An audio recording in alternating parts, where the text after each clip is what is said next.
कैसे हो मेरे प्यारे साथियों, मेरे प्यारे विद्यार्थियों। स्वागत है आप सभी का आपके ही अपने YouTube channel friend of student English में। आज आप पढ़ेंगे पास्ट परफेक्ट टेंस। बहुत ही सरल और आसान तरीके से मैं आपको पास्ट परफेक्ट टेंस सिखाऊंगा। अपने पिछले कुछ वीडियो लेक्चर्स में मैंने आपको प्रेजेंट टेंस कंप्लीट सिखा दिया था, साथ ही मैंने आपको पास्ट इंडेफिनिट टेंस और पास्ट कॉन्टिन्यूअस टेंस भी पढ़ा दिया है। आप इन सभी लेक्चर्स को इस चैनल पर देख सकते हैं और लिंक मैं इस वीडियो के लास्ट में भी दे रहा हूं।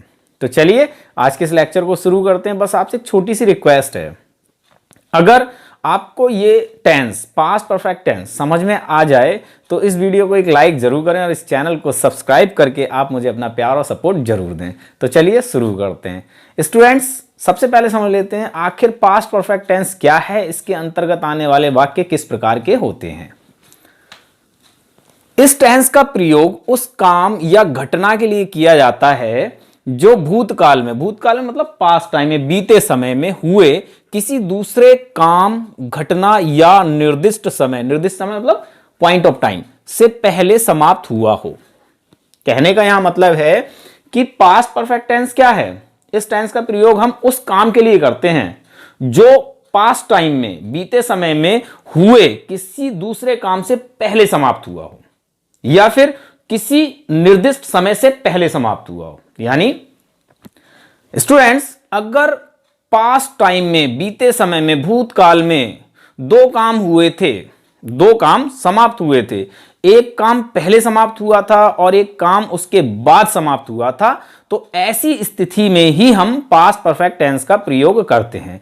ऐसी स्थिति में जो काम पहले समाप्त हुआ था उस वाक्य को हम पास्ट परफेक्ट टेंस में बनाते हैं और जो काम बाद में समाप्त हुआ था उसको हम पास्ट इंडेफिनिट टेंस में बनाते हैं। बस इतनी छोटी सी इसकी पहचान है। आपको याद रखना है, जब पास्ट टाइम में, भूतकाल में, बीते समय में दो काम समाप्त हुए हों, एक काम पहले समाप्त हुआ हो और दूसरा काम उसके बाद समाप्त हुआ हो, तो ऐसी स्थिति में पहले जो काम समाप्त होता है उसमें हम पास्ट परफेक्ट टेंस का प्रयोग करते हैं और उसके बाद जो काम समाप्त होता है उसमें हम पास्ट इंडेफिनिट टेंस का प्रयोग करते हैं। ठीक है।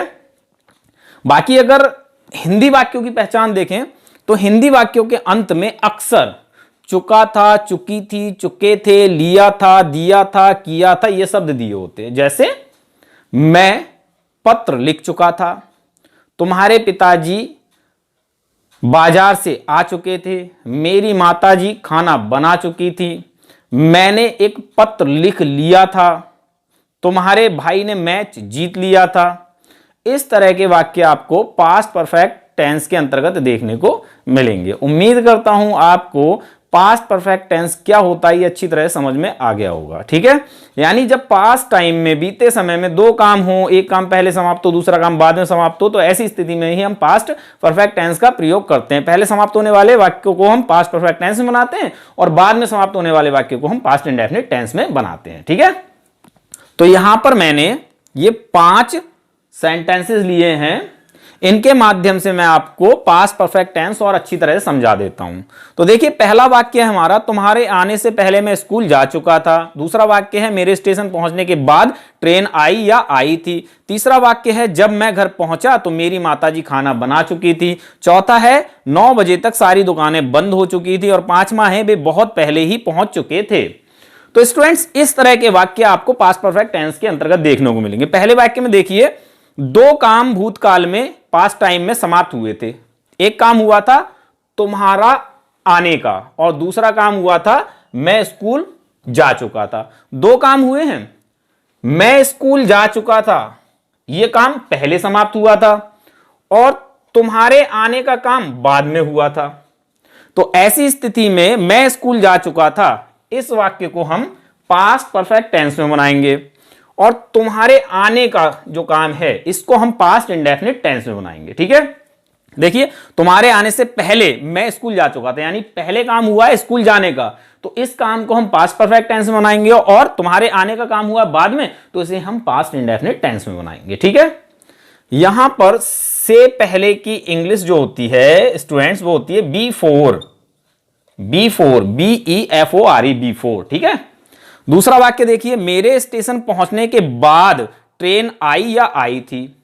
इसमें भी पास्ट टाइम में, बीते समय में दो काम हुए हैं। एक हुआ है मेरे स्टेशन पहुंचने का और दूसरा काम हुआ है ट्रेन के आने का। तो स्टूडेंट्स पहला काम कौन सा हुआ है?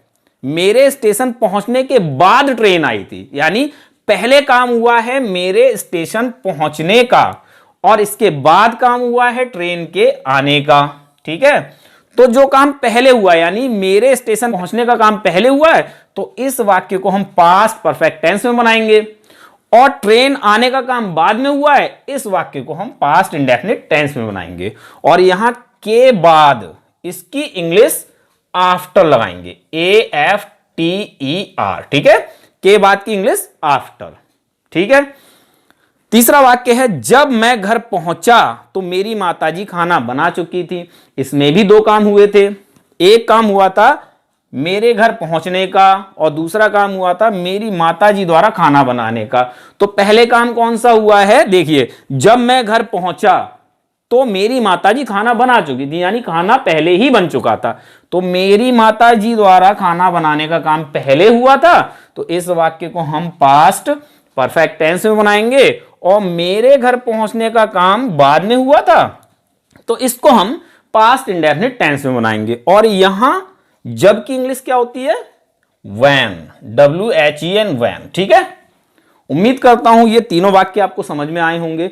तो इस तरह के वाक्य आपको पास्ट परफेक्ट टेंस के अंतर्गत देखने को मिलते हैं। देखिए चौथा वाक्य, 9 बजे तक सारी दुकानें बंद हो चुकी थी। तो यहां पर हमें ये टाइम दिया 9 बजे तक, ये क्या है? निर्दिष्ट समय।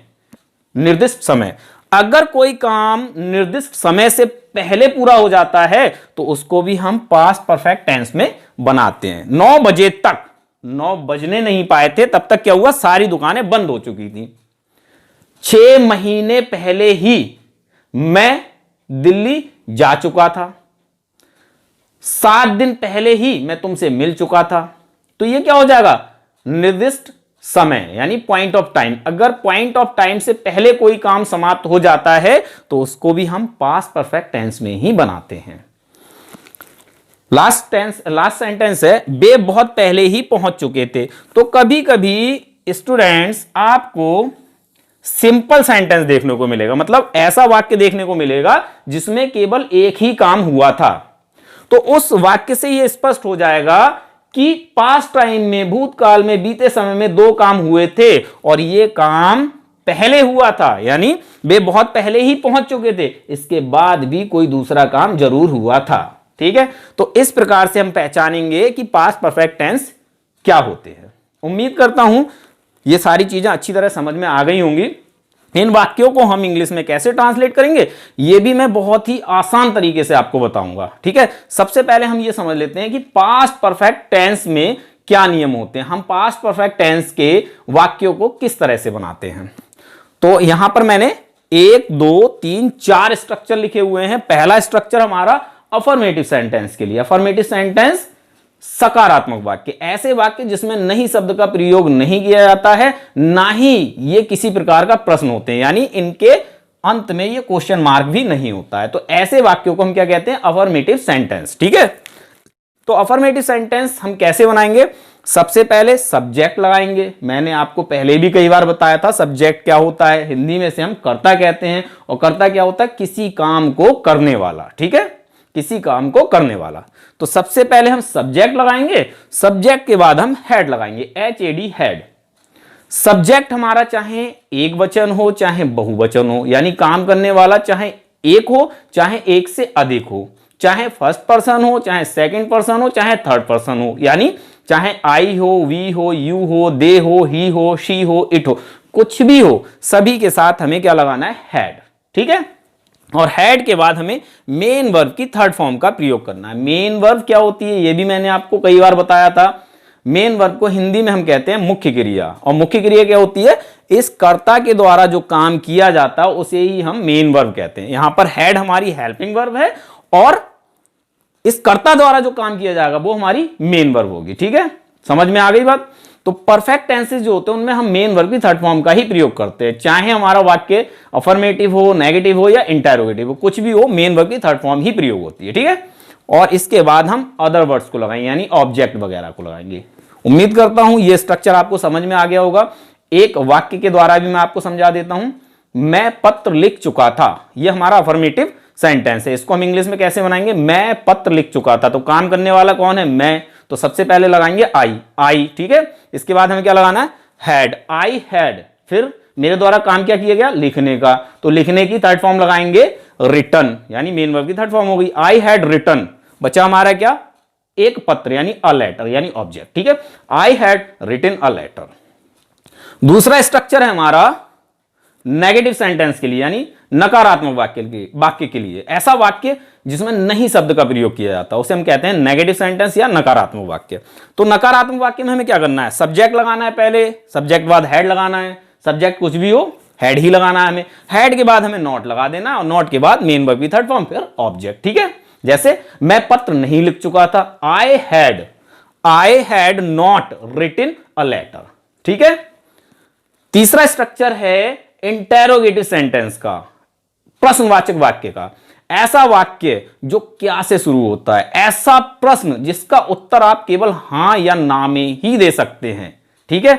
उस प्रश्न के लिए हम इस स्ट्रक्चर का प्रयोग करेंगे। सबसे पहले हम हैड लगाएंगे, ऐसे वाक्य जो क्या से शुरू होते हैं या ऐसे प्रश्न जिनका उत्तर केवल आप हां या ना में ही दे सकते हैं, ठीक है। तो सबसे पहले हैड लगाएंगे, हैड के बाद सब्जेक्ट लगाएंगे, सब्जेक्ट हमारा कुछ भी हो, शुरू में हमें हैड ही लगाना है। हैड लगाएंगे, हैड के बाद सब्जेक्ट, सब्जेक्ट के बाद मेन वर्ब की थर्ड फॉर्म, और इसके बाद अदर वर्ड्स या फिर ऑब्जेक्ट वगैरह, और लास्ट में क्वेश्चन मार्क। जैसे क्या मैं पत्र लिख चुका था, तो ये वाक्य हमारा किससे शुरू हुआ, क्या से। ये क्या है, एक प्रश्न है, इसका उत्तर आप किसमें दे सकते हैं, क्या मैं एक पत्र लिख चुका था, तो मैं कहूंगा हां मैं एक पत्र लिख चुका था, या फिर नहीं मैं एक पत्र नहीं लिख चुका था। इस प्रश्न का उत्तर मैं या तो हां में दे सकता हूं या ना में दे सकता हूं, ठीक है। तो इस वाक्य को हम कैसे बनाएंगे, इस स्ट्रक्चर का प्रयोग करके। सबसे पहले हमें हैड लगाना है, had I written a letter, और लास्ट में question mark, had I written a letter, और लास्ट में क्वेश्चन मार्क, ठीक है। और फोर्थ स्ट्रक्चर भी हमारा इंटेरोगेटिव सेंटेंस के लिए, लेकिन यह प्रश्न कैसा होगा, ऐसा प्रश्न जिसमें कोई प्रश्न सूचक शब्द दिया हो, जैसे क्यों, कब, कहां, कैसे, कौन सा, कौन सी, इस तरह के शब्द, ठीक है। तो सबसे पहले हमें उस प्रश्न सूचक शब्द की इंग्लिश लगानी है, यानी क्वेश्चन वर्ड लगाना है, क्यों, कब, कहां, कैसे, इसकी इंग्लिश लगानी है। उसके बाद हैड लगाना है, हैड के बाद सब्जेक्ट, सब्जेक्ट के बाद मेन वर्ब की थर्ड फॉर्म, और फिर ऑब्जेक्ट, लास्ट में क्वेश्चन मार्क। जैसे मैं पत्र क्यों लिख चुका था, तो सबसे पहले मुझे क्या करना है, क्यों की इंग्लिश लगानी है, वाई, फिर मुझे लगाना है हैड, फिर सब्जेक्ट आई, फिर मेन वर्ब की थर्ड फॉर्म रिटन, और फिर ऑब्जेक्ट यानी अ लेटर, और लास्ट में क्वेश्चन मार्क। तो इस तरह से हम पास्ट परफेक्ट टेंस के वाक्यों को इंग्लिश में ट्रांसलेट करते हैं, ठीक है।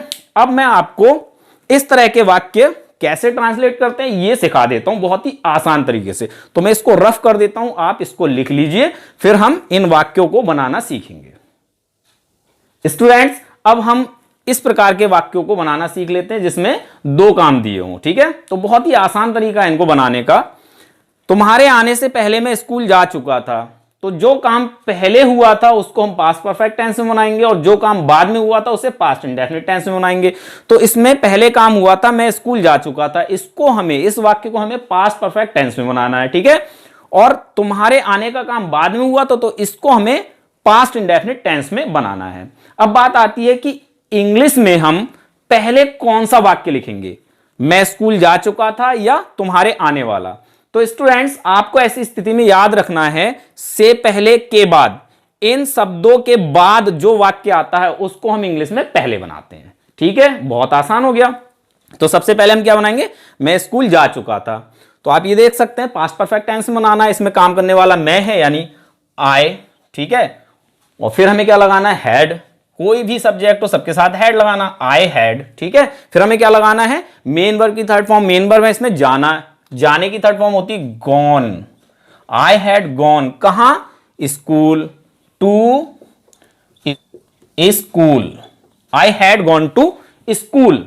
अब हमें बनाना है इस वाले वाक्य को, लेकिन इससे पहले हमें से पहले की इंग्लिश लगा देनी है। से पहले की इंग्लिश क्या है, बिफोर, बिफोर, बिफोर, ठीक है। अब हम क्या करेंगे, इस वाले वाक्य को बना लेंगे, तुम्हारा आना, सब्जेक्ट है इसमें तुम, और मेन वर्ब है आना, तो तुम्हारा आना यानी you came, past indefinite tense में बनाते हैं। पास्ट इंडेफिनिट टेंस के वाक्यों को हम कैसे बनाते हैं ये मैंने आपको अच्छी तरह सिखा दिया था। अगर आपने उस वीडियो लेक्चर को नहीं देखा है तो लिंक मैं इस वीडियो क्लास में दे दूंगा, आप उस वीडियो लेक्चर को भी जरूर देख लें, तभी इन वाक्यों को आप इंग्लिश में ट्रांसलेट कर सकते हैं। ठीक है, तो ये हो गया हमारा यू केम और लास्ट में फुल स्टॉप। तो हमने क्या किया स्टूडेंट्स, मैं स्कूल जा चुका था, इस वाक्य को पहले बनाया, फिर हमने से पहले की इंग्लिश लगाई और बाद में हमने तुम्हारे आने वाला वाक्य बनाया यानी यू केम। ये हो गया हमारा पास्ट परफेक्ट टेंस और ये होगा past indefinite tense. I had gone to school before you केम।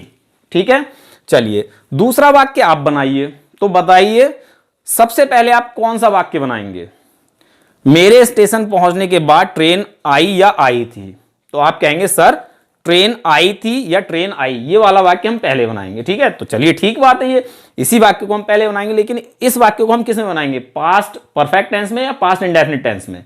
तो देखिए मेरे स्टेशन पहुंचने के बाद ट्रेन आई थी, बाद में काम हुआ है ट्रेन आने का, तो जो काम बाद में होता है उसे हम पास्ट इंडेफिनिट टेंस में बनाते हैं। तो इसको हम बनाएंगे ट्रेन आई थी, the train arrived, second form arrived, the train arrived, train आई थी, फिर हमें क्या करना है, के बाद की इंग्लिश लगा देनी है, आफ्टर, ट्रेन आई थी आफ्टर, अब हमें क्या बनाना है, मेरे स्टेशन पहुंचना। ठीक है, तो इसको हम बनाएंगे पास्ट परफेक्ट टेंस में, आई हैड रीच्ड द स्टेशन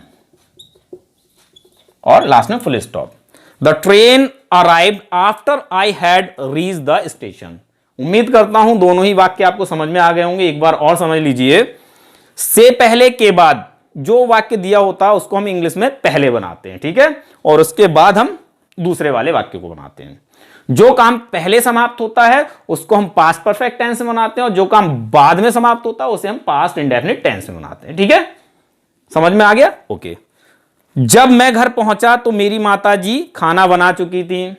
तो इस वाक्य को आप ऐसे ही शुरू कर सकते हैं, पहले आप जबकि लगा लें यानी व्हेन। ठीक है, when, WHEN, when, WHEN, when. ठीक है, जब मैं घर पहुंचा इस वाले वाक्य को बनाते हैं। ठीक है, तो व्हेन से ही हम इस वाक्य को, इंग्लिश के वाक्य को भी शुरू करेंगे, क्योंकि यहां पर हमारा हिंदी का वाक्य जब से शुरू हुआ है, तो यहां पर भी हम जब से ही शुरू करेंगे यानी व्हेन मैं घर पहुंचा, ये काम बाद में हुआ है, मेरी माताजी खाना बना चुकी थी, ये काम पहले हुआ है। ठीक है, तो जो काम बाद में हुआ उसे हम किस में बनाते हैं, पास्ट इंडेफिनिट टेंस में। जब मैं घर पहुंचा यानी when I reached home, when I reached home, जब मैं घर पहुंचा, तो की इंग्लिश कॉमा लगाते हैं। ठीक है, तो मेरी माताजी खाना बना चुकी थी, पास्ट परफेक्ट टेंस में बनाइए, my mother had cooked food और लास्ट में full stop. When I reached home my mother had cooked food. इस वाक्य को आप इस तरह से भी बना सकते हैं, my mother had cooked food when I reached home. ऐसी स्थिति में जब आप व्हेन वाला वाक्य बाद में बनाएंगे तो इस कॉमे का प्रयोग नहीं करेंगे। क्या करेंगे, my mother had cooked food when I reached home और लास्ट में फुल स्टॉप। ठीक है, समझ में आ गई बात? ओके, दो वाक्य हमारे बचे हैं। ये हमारा वाक्य है निर्दिष्ट टाइम वाला यानी पॉइंट ऑफ टाइम वाला। 9 बजे तक सारी दुकानें बंद हो चुकी थी, यही बना देता हूं मैं इसको, सारी दुकानें बंद हो चुकी थी। ऑल द शॉप्स, सारी दुकानें, had closed, CLOSED, closed. All the shops had closed, सारी दुकानें बंद हो चुकी थी 9 बजे तक, बाई 9 o'clock और लास्ट में फुल स्टॉप। ठीक है, लास्ट है हमारा वे बहुत पहले ही पहुंच चुके थे। तो इसको हम कैसे बनाएंगे, सबसे पहले बे की इंग्लिश यानी दे हैड, पहुंचने की English reached, they had reached, वे पहुंच चुके थे, बचा क्या, बहुत पहले ही, मच अर्लियर और लास्ट में full stop. EARLIER, earlier, much earlier, बहुत पहले, यानी किसी काम के होने से बहुत पहले ये यानी वे पहुंच चुके थे। तो इस प्रकार से हम इन वाक्यों को, यानी अफर्मेटिव सेंटेंसेस है हमारी ये, इन वाक्यों को हम बनाते हैं। अब हम बात कर लेते हैं, अगर यही वाक्य यानी जिनमें दो काम हुए थे, अगर वो नेगेटिव और इंटेरोगेटिव हो तो उन्हें कैसे बनाएंगे। आप इसको लिख लीजिए, मैं इसको रफ कर देता हूं। अब हम नेगेटिव और इंटेरोगेटिव पर चर्चा कर लेते हैं। तो स्टूडेंट्स, मैंने इन्हीं दोनों वाक्यों को यहां नेगेटिव के रूप में लिख लिया है।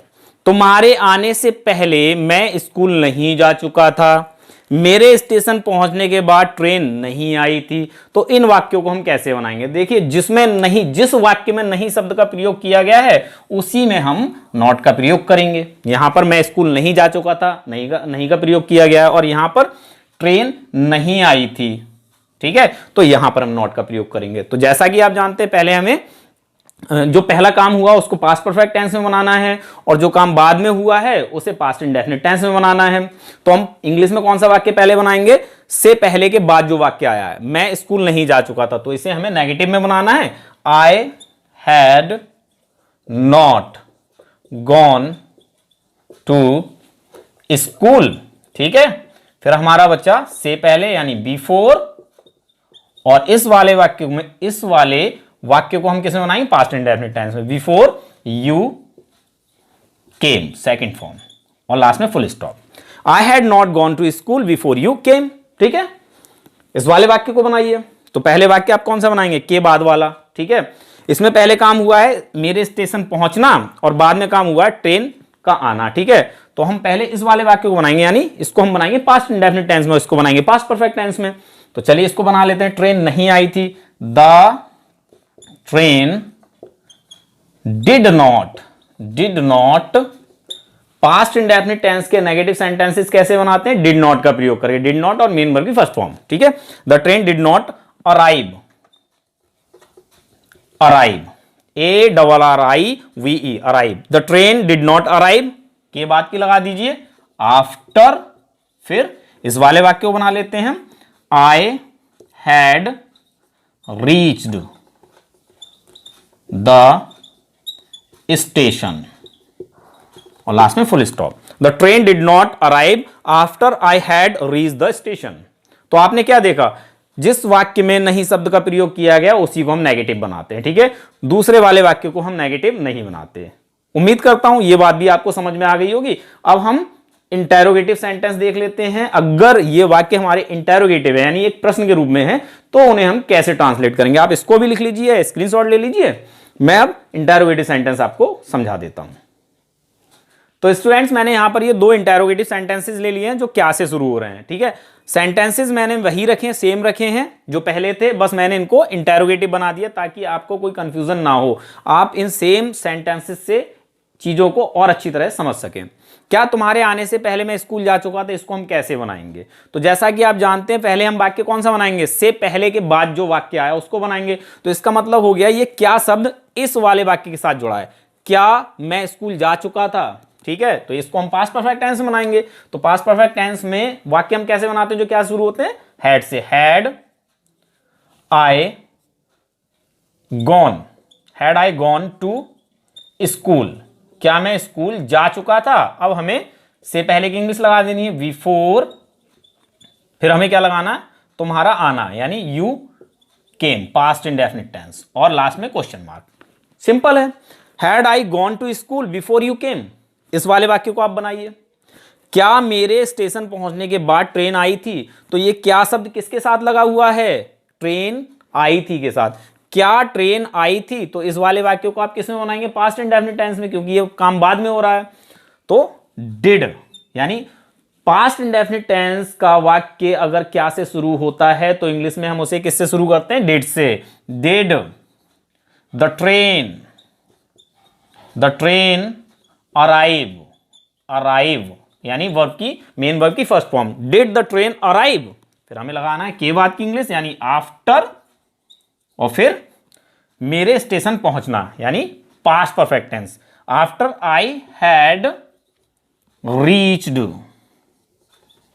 द स्टेशन, और लास्ट में question mark. Very simple. Did the train arrive after I had reach the station.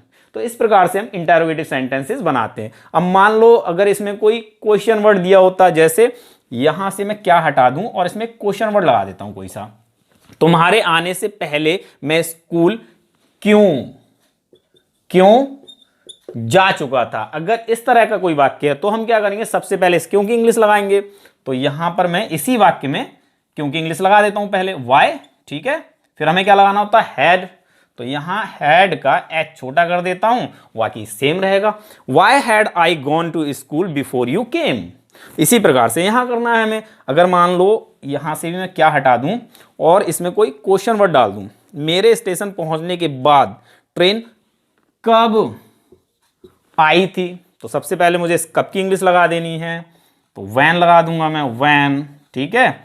फिर हमें क्या लगाना है, डिड। ये पास्ट इंडेफिनिट टेंस में बनेगा। पास्ट इंडेफिनिट टेंस कैसे बनाया जाता है, इंटेरोगेटिव जिसमें क्वेश्चन वर्ड होता है, आप अच्छी तरह जानते हैं। वीडियो लेक्चर जरूर देख लें, इस वीडियो लेक्चर के लास्ट में मैं उसका लिंक दे रहा हूं, ठीक है। When did the train arrive after I had reach the station. तो इस प्रकार से स्टूडेंट्स हम पास्ट परफेक्ट टेंसेस को इंग्लिश में ट्रांसलेट करते हैं। उम्मीद कर सकता हूं आपको पास्ट परफेक्ट टेंस समझ में आ गया होगा। अगर ये टेंस आपको समझ में आ गया है तो कमेंट में यस जरूर लिखें और इस चैनल को सब्सक्राइब करके आप मुझे अपना प्यार और सपोर्ट जरूर दें और वीडियो को लाइक भी जरूर करें। मिलते हैं अपने अगले वीडियो लेक्चर में, तब तक के लिए धन्यवाद।